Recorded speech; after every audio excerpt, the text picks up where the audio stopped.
So over the previous set of videos, we've set up the background for the instrument, for actually looking at how we do the spectroscopy, the Raman spectroscopy. We've talked about lasers, we've talked about polarizers, we've talked about the fact that we have photons coming out that have to be discriminated. We have to have some sort of diffraction grating or something like that to spread them out.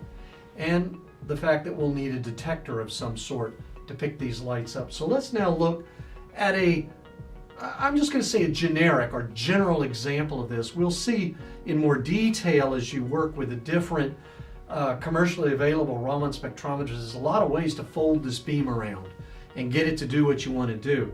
But let's just kind of look at it from a classical point of view. Okay, the first piece that we're going to need is we're going to need that photon cannon I referred to earlier, the laser. Now, why do we use lasers? In the earliest days, they used sources such as a mercury arc lamp or a xenon lamp or something like that as a source. The key is that in order for the Raman peaks that are emitted to come out with their natural line shape, you need to have a source that is very narrow energetically. If that source has broadness, so if you're using a source that's broadband, like a white light or something like that, then the emission will also be broadband. And instead of seeing a sharp peak, you'll see this peak that's shaped like the source. So the advantage of the laser is twofold. One is it has the narrow line width. So I'm representing that as delta nu. It has a very narrow line width. It's like a spike almost. It also has lots of photons. The other thing we talked about earlier is that Raman is inefficient. Unlike fluorescence, which was highly efficient, Raman is inefficient. What that means is I need a lot of photons to work with. The laser gives me that. It gives me a monstrous number of photons to direct onto the sample. So I'll have a laser that comes out. Now, in a little bit, we're going to talk about the sample and what sampling is. For the moment, I'll just represent that sample as a cuvette. So I'm going to direct that laser beam down. I'm going to leave a space for something that I'm going to add in just a minute. And I'm just going to draw a little cuvette with liquid in it, just as an example for sample. Okay, that laser beam is going to fire down into that sample, okay, and the Raman scatter is going to happen. Now, I talked in the previous video about polarization. So I need to be able to polarize that incoming laser beam. This is typically done with some sort of polarizer, which I will draw this way. Depending upon how it's made, there are different polarizers, P-O-L-Z. So I have a polarizer polarizing the beam coming in. When I was doing my research, we would have a Glan-Thompson polarizer that would fit right into the beam, and then a second one, which we'll get to in a moment, in the outcoming beam. So now the Raman scatter is going every which way out here. Let's draw it in a different color so it's a little bit clearer. We'll draw it in red. Okay.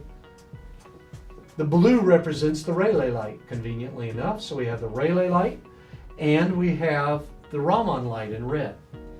That light is then collected by some sort of lens. So the light coming out is collected.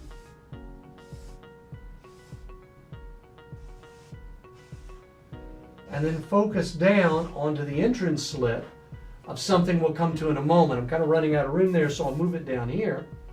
So here's that last lens again, focusing down.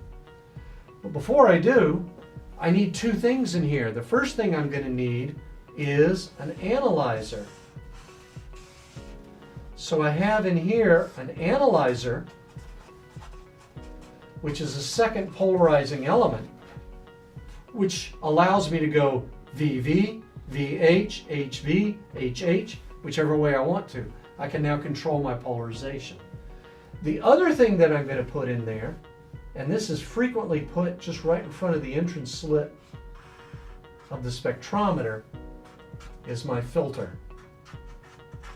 I have to have a filter, remember, to eliminate that Rayleigh light. Because if I don't eliminate all of this blue light, so I've drawn the red light getting through, but the blue light is also getting through, all of that blue light, if it got through to the detector, would be so bright it would burn it up. But from this point on, the only thing I'm going to get through is the red light. I'm going to be stopping that blue right there by that filter to protect my system. The next thing is that light enters into some sort of diffraction element, and I'm going to draw the simplest, which is going to be a grating. So this is a diffraction grating. It spreads the light out over its spectral range. So now you have the light all coming together. Now you have it spreading out. So let's do 3 colors. So I have the red coming out. I have the green coming out at a different angle. And I have my violet light, which I had here just a moment ago. The violet light coming at a different angle. So now I've spread them out. Now in a classic Raman spectrometer, what I would then have is a photomultiplier tube, PMT, which we'll describe a little bit about how that works in the next video. That PMT, however, is a single point detector. So you would have a slit, a narrow slit. The light would travel through that slit, hit the PMT, and then in order to take the spectrum, you would have to rotate the grating. You'd have to rock that grating around. More commonly now are what are called CCDs, or charge coupled device detectors, which are array detectors. These detectors have multiple elements, and they allow me to detect the entire spectrum at once. So I just go click, click, I open my shutter, I close my shutter, I clear out the CCD. If I have a shutter, depends upon the system. So now I've got the laser light coming in, being eliminated here, the Raman light coming through, passing through, being dispersed out onto the CCD, click, click, I take the image and I'm done. Now just a couple of quick notes about this though. This dispersing element, one thing people often ask about is resolution. And by resolution here I'm referring to spectral resolution. We're not talking about spatial resolution, but spectral resolution. I want higher spectral resolution. If I do that though, that means the dispersion here has to be greater. Well, the CCD doesn't change size.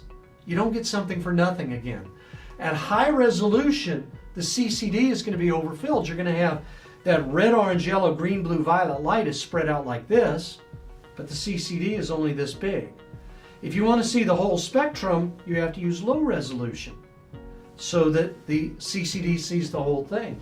So which do you want to see? Do you want to see the whole spectrum at once, or do you want to see a particular region at high resolution? That's a choice that you can make because you can change out these gratings between a high resolution and a low resolution. There's also going to be a number of different detectors, and as I said, we'll talk to that in the next video. So the core piece, however, of the spectrometer, the core pieces are the source, the laser, the polarizers, if your system has it in it. Not all systems have it. You don't have to do polarization to do Raman, but there are systems in which you want it. Some sort of sample delivery system, the optics that collect the signal, followed by the detection optics. And then of course this goes out to a computer and all like that, but that's sort of a given.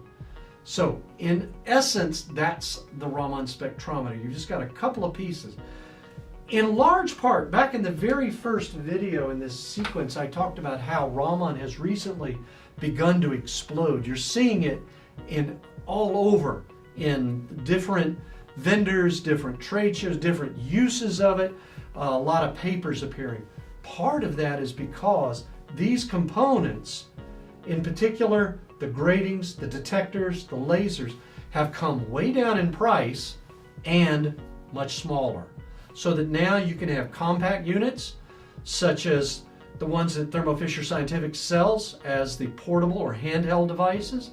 You can have large benchtop devices, again, such as we sell with the Thermo Scientific DXR class of RAMAN microscopes.